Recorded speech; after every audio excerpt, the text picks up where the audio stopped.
Hola, mi nombre es Ola y vengo a... Peter Griffin tiene un talento especial para arruinar cualquier situación. A veces por egoísta, a veces por irresponsable y otras simplemente porque se le ocurre la peor idea posible en el momento menos indicado. Pero entre todas las boludeces que hizo en Padre de Familia, hay algunas donde no fue un mal vecino ni un mal amigo, tampoco un mal esposo. Fue un desastre absoluto como padre. Así que prepárate, porque hoy vamos a repasar algunos de los momentos donde Peter demostró que probablemente jamás debería haber tenido hijos. Hay padres que se olvidan de un cumpleaños, otros llegan tarde a un acto escolar, y después tenés a Peter Griffin, que en el episodio 16 de la temporada 8 les revela a sus propios hijos que estar con ellos es una de las cosas que más detesta en la vida. Todo arranca cuando las noticias anuncian que un agujero negro descubierto por Stephen Hawking va a destruir la Tierra en apenas 24 horas. Quahog entero entra en pánico, y cada uno decide pasar sus últimas horas haciendo aquello que siempre quiso hacer. Peter aprovecha para robar un león del zoológico, porque claramente sus prioridades nunca estuvieron muy alineadas con la del resto de la humanidad. Mientras el reloj avanza y parece que el fin del mundo es inevitable, la familia Griffin se reúne frente al televisor para esperar el último segundo de sus vidas. Es uno de esos momentos donde cualquiera imaginaría una despedida emotiva, una declaración de amor o algún recuerdo familiar. Pero Peter decide usar esos segundos para sincerarse con Lois y admitir algo que jamás debería escuchar un hijo, que odia estar cerca de ellos.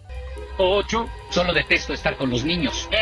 Y no lo hace en medio de una pelea ni en un ataque de bronca. Lo dice convencido de que el mundo va a terminar unos segundos después. O sea, para Peter, esa era la verdad definitiva que quería sacar de su pecho antes de morir. El problema es que el planeta no explota. La cuenta regresiva termina. Y las noticias revelan que todo fue una jodita para el Día de los Inocentes. De golpe, Meg, Chris y Stewie pasan de estar esperando el apocalipsis a descubrir que su propio padre no soporta compartir tiempo con ellos. La reacción es inmediata. Los tres empiezan a evitarlo por completo. Y la verdad es difícil culparlos. Peter acaba de decirles que preferiría estar prácticamente en cualquier otro lado antes que con ellos. Bien, ¿quieres la verdad? Me matan de aburrimiento. Desesperado por recuperar algo de cariño, intenta acercarse a cada uno por separado. Quiere conocer sus intereses, entender qué les gusta y construir algún tipo de vínculo. El problema es que Peter conoce tan poco a sus hijos que ni siquiera sabe cómo hablarles. Con Meg fracasa casi al instante. Con Stewie tampoco logra conectar. Y con Chris la situación se vuelve todavía peor cuando intenta compartir tiempo con él usando metanfetamina que tenía guardada. Porque si había una forma de demostrar que sos un padre irresponsable, ofrecerle drogas a tu hijo seguramente está bastante arriba de la lista. Cada intento termina siendo más incómodo que el anterior. Peter descubre algo bastante triste. No tiene idea de quiénes son sus hijos. No porque ellos se hayan alejado, sino porque durante años jamás se tomó el trabajo de conocerlos realmente. Finalmente intenta explicar que, aunque no compartan intereses, eso no significa que no los quiera. Es probablemente el momento más sincero que tiene durante todo el episodio. Pero para los chicos ya es tarde. Las palabras que escucharon frente al supuesto fin del mundo siguen resonando. Y ahí aparece la solución más Peter Griffin posible. En lugar de reconstruir la relación con tiempo, esfuerzo o afecto, sale y les compra una Xbox 360. Increíblemente funciona. Los tres lo perdonan casi de inmediato y todo vuelve a la normalidad. Peter termina jugando Call of Duty con ellos mientras lo eliminan una y otra vez online. Pero más allá del final cómico, este capítulo deja uno de los peores momentos como padre de toda la serie. Hay momentos donde Peter directamente parece el representante de una estrella infantil en bancarrota. Y en el episodio 11 de la temporada 14 cruza una línea bastante pesada. Convierte a Stewie en una máquina de hacer plata, sin importar lo que le pase en el proceso. Todo empieza cuando llega correspondencia del banco y la familia descubre que siguen cortísimos de guita. Lois se preocupa por el futuro de Stewie y por el fondo para la universidad. Peter, fiel a su estilo, decide buscar riqueza usando un detector de metales. Como era de esperarse, la idea termina mal y la aventura fracasa casi inmediatamente. Pero mientras están en el centro comercial aparece una oportunidad inesperada. Están realizando audiciones para una publicidad nacional de mantequilla de maní. Peter y Lois presentan a Stewie casi por impulso. Y cuando el bebé empieza a burlarse de Brian delante de los ejecutivos, estos quedan fascinados. En cuestión de minutos, Stewie consigue el trabajo. El comercial sale al aire y resulta un éxito. Todos se juntan para verlo.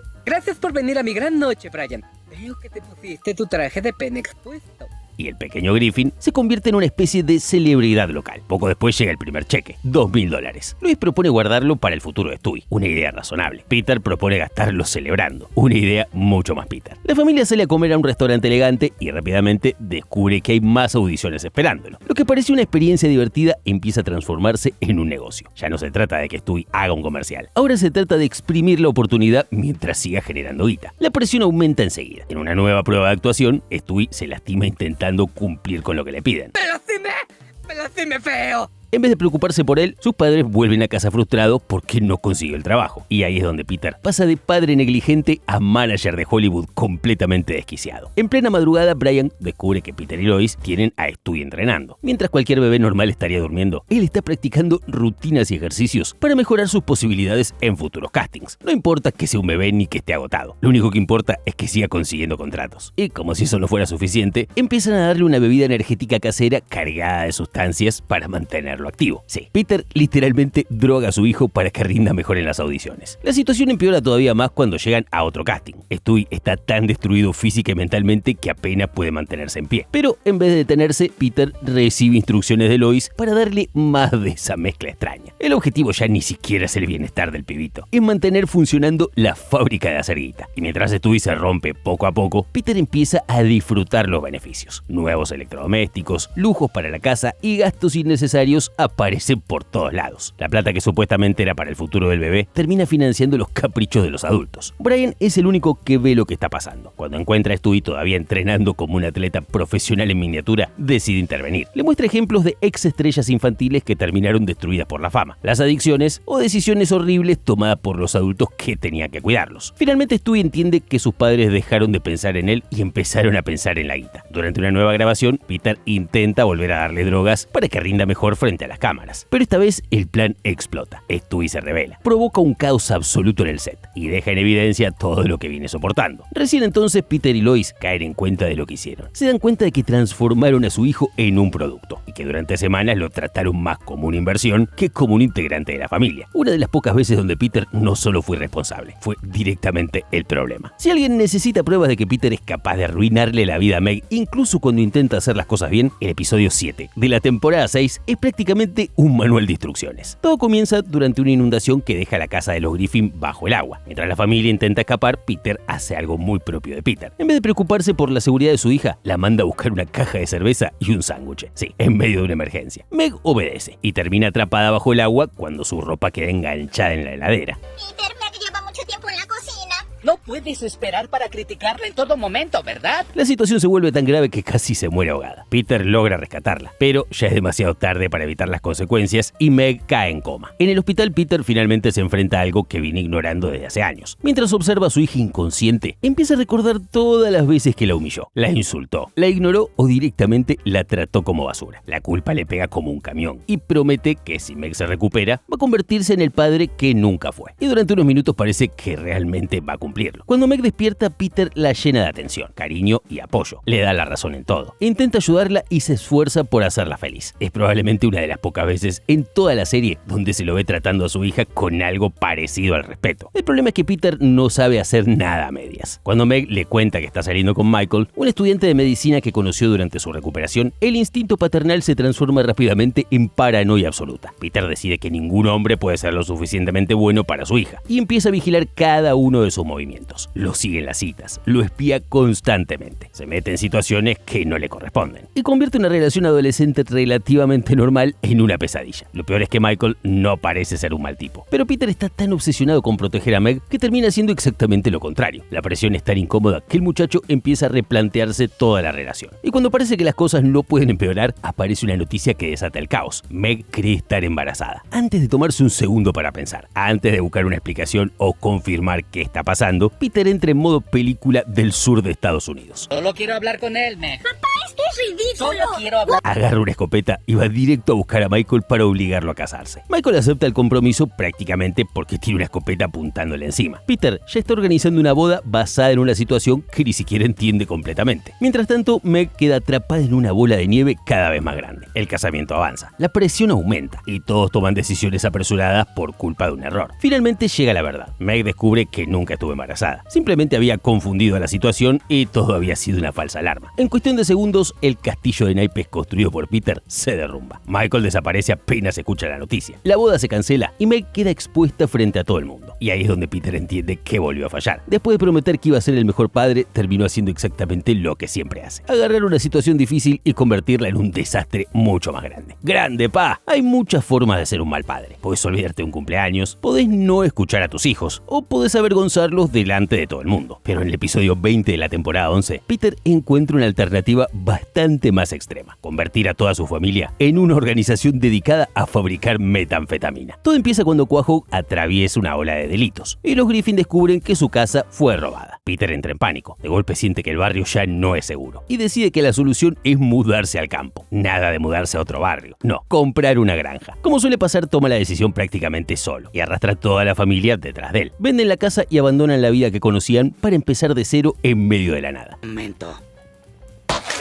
Regresa a la fila, animal. Lois tiene dudas. Los chicos tampoco parecen convencidos, pero Peter ya está completamente obsesionado con su nueva vida rural. Al principio las cosas funcionan más o menos. Todos intentan adaptarse al campo mientras Peter juega a ser granjero. El problema aparece cuando Lois revisa las cuentas y descubre una realidad bastante incómoda. Están perdiendo dinero a una velocidad alarmante. La granja es un desastre económico. Las facturas se acumulan y el sueño de Peter está a punto de hundir a toda la familia. Y entonces llega el momento que convierte este capítulo en uno de los peores ejemplos de Peter como padre. Durante un tornado, los Griffin se refugian en un sótano oculto dentro de la propiedad. Ahí encuentran algo inesperado: un laboratorio de metanfetamina completamente equipado. Oigan, ¿aquí hacían metanfetamina? La reacción lógica de Lois es llamar a la policía. La reacción de Peter es abrir un negocio. Sin pensarlo demasiado, decide que fabricar droga es exactamente lo que necesita la familia para salir adelante. Y lo más increíble es que termina convenciendo a Lois de participar. A partir de ese momento, la casa deja de ser una granja y se transforma en una operación criminal a gran escala. Mientras otros padres se preocupan por llevar a sus hijos a la escuela, Peter convierte el hogar familiar en una fábrica de narcóticos. Mientras otros intentan proteger a sus hijos de ambientes peligrosos, Peter los instala en medio de uno. La situación escala rápidamente, el negocio crece, el dinero entra y Peter empieza a desarrollar una paranoia cada vez más rara. Implementa sistemas extraños de distribución utilizando palomas mensajeras.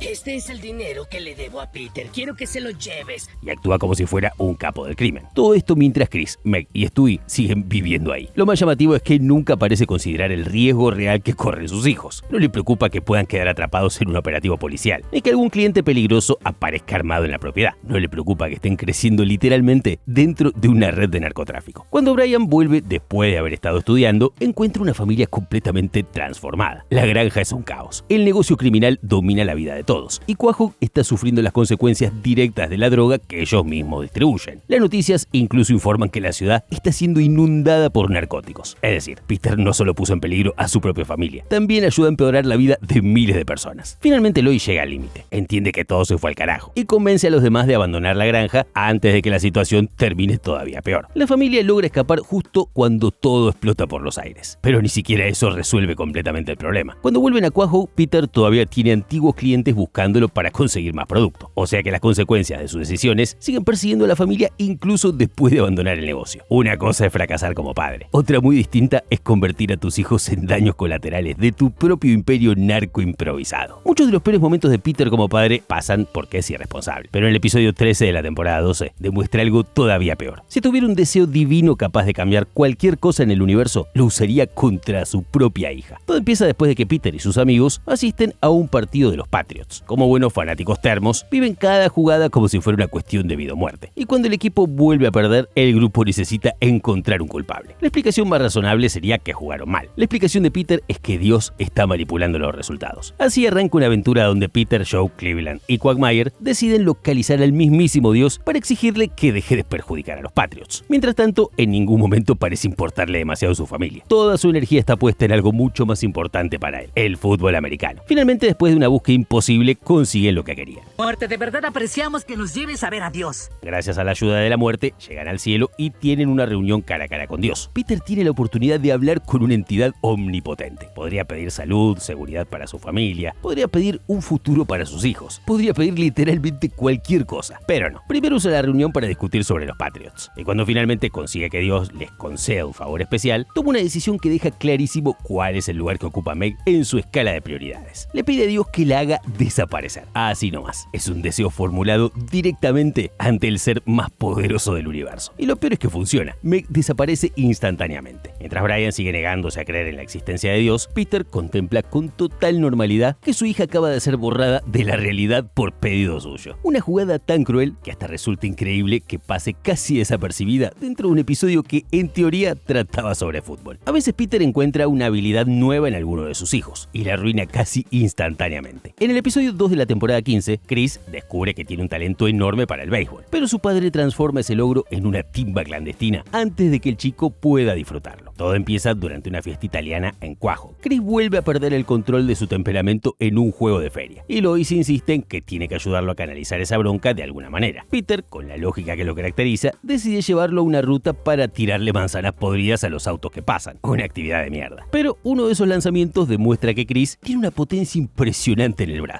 La casualidad quiere que un entrenador de béisbol vea la escena y le ofrezca un lugar en el equipo de la escuela. Por primera vez en mucho tiempo, Chris encuentra algo en lo que realmente destaca. Cuando llega la oportunidad de lanzar en un partido, logra impresionar a todos y demuestra que tiene condiciones de sobra para convertirse en una de las figuras del equipo. Peter se entusiasma enseguida, pero no exactamente por las razones correctas. ¿Sabes qué? Te apuesto $100 a que ese tonto obeso poncha a ese niño.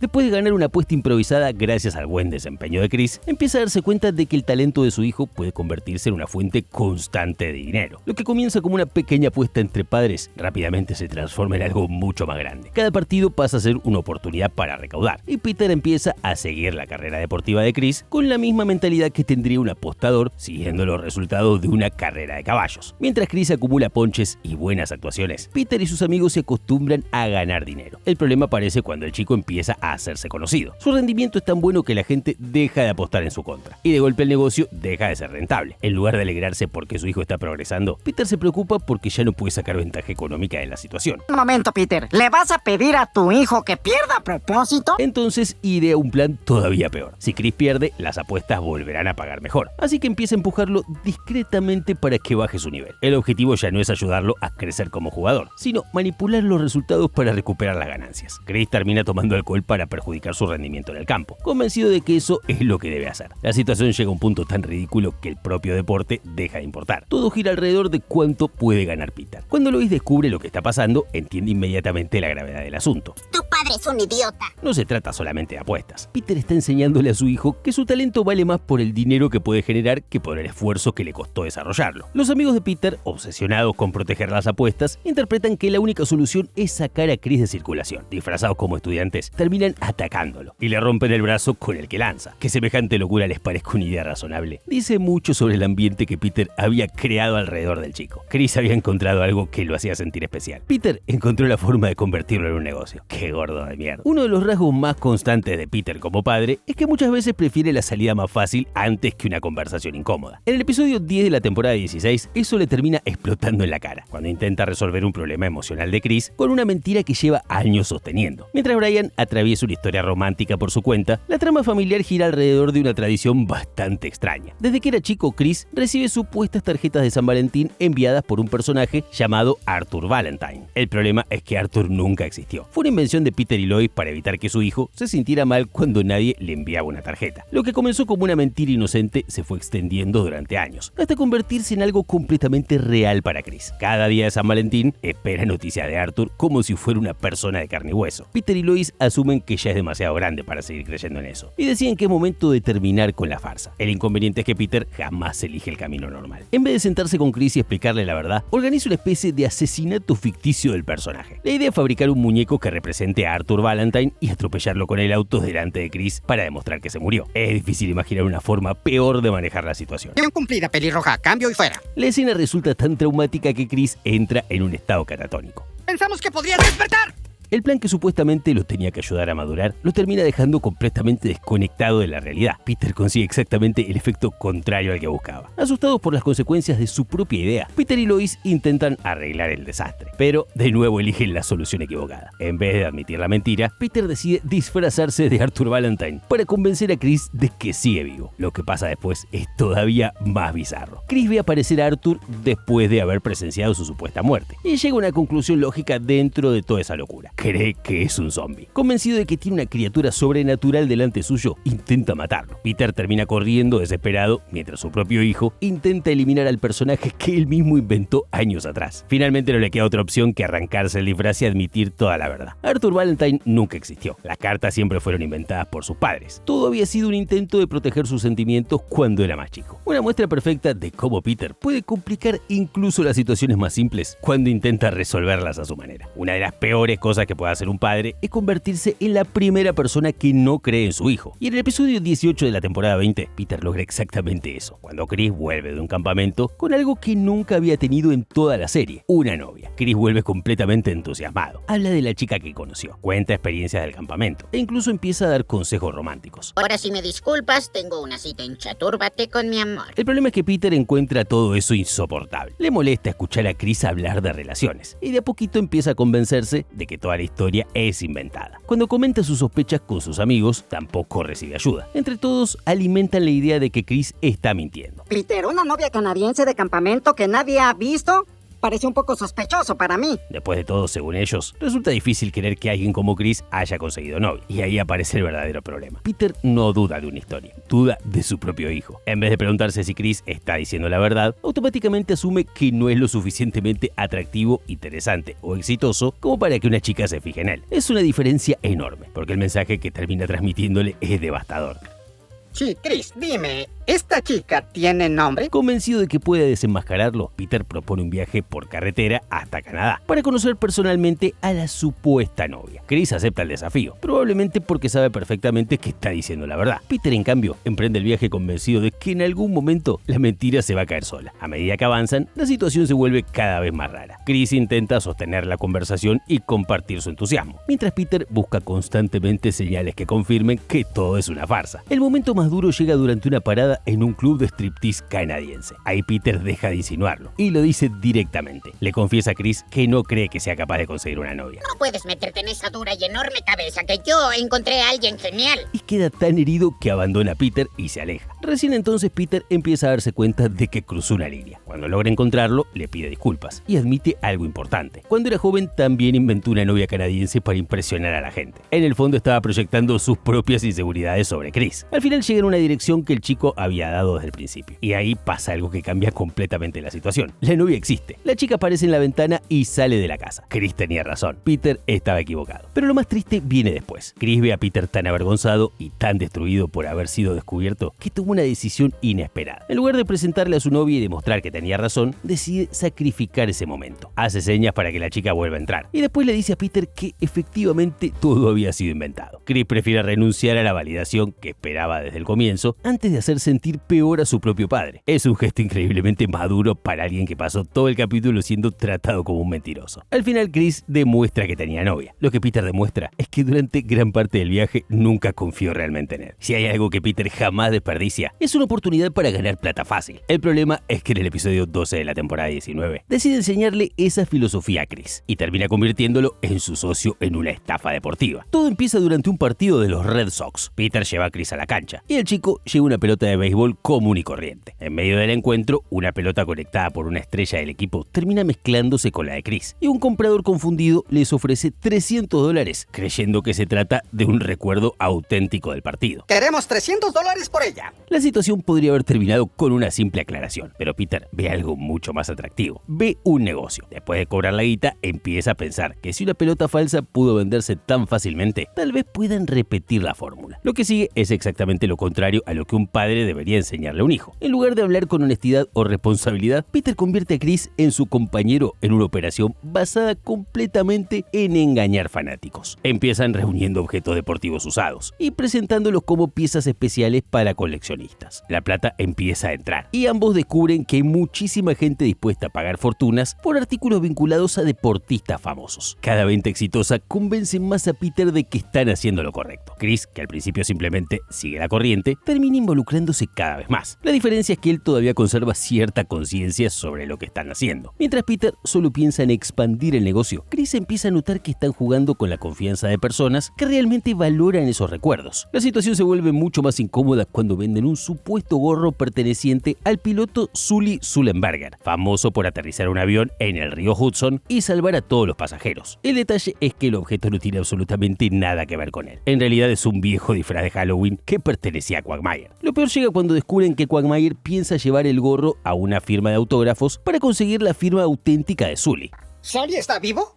¿Y se lo vas a mostrar? De golpe, la mentira está a punto de explotarles en la cara. Chris se preocupa porque sabe que si todo sale mal, podrían quedar expuestos como estafadores delante de uno de sus mejores amigos. Peter, en cambio, sigue buscando formas de salvar el negocio. Cuando finalmente Quagmire consigue encontrarse con Sully, ocurre algo inesperado. El piloto ve claramente que el gorro es falso, pero decide firmarlo de todas formas. No lo hace porque haya sido engañado, lo hace porque entiende que para Quagmire ese objeto tiene un significado especial y cree que darle un poco de confianza vale más que señalar el fraude. Ese momento deja en evidencia algo bastante incómodo para Peter. Un desconocido demuestra más integridad y empatía que él durante todo el episodio. Al final, Peter y Chris salen prácticamente ilesos en la situación. No reciben castigos importantes ni enfrentan grandes consecuencias. Pero justamente ahí está el problema. Durante toda la historia, Peter actúa como si estafar gente fuera una actividad perfectamente normal y arrastra a Chris detrás suyo en cada paso. Y cuando el principal ejemplo que recibe un hijo es que el engaño vale la pena mientras dé resultados, queda bastante claro quién es el verdadero problema de la familia. Y ya para terminar, a veces los peores momentos de Peter como padre no vienen de algo que hace, sino de algo que nunca hizo. Episodio 11 de la temporada 7. Acá queda expuesto de la forma más brutal posible. Cuando una simple enfermedad revela lo poco que se preocupó por su hija durante años. Todo empieza después de una convención de Star Trek. Meg entra en contacto con una persona enferma y poco después descubre que tiene paperas. El problema no es solamente que se contagió, es que nunca había recibido la vacuna correspondiente. De golpe, una cuestión médica bastante básica deja al descubierto una realidad incómoda. Nadie en la familia se había ocupado de asegurarse de que Meg tuviera algo tan elemental como sus vacunas al día. ¿Y tu leche?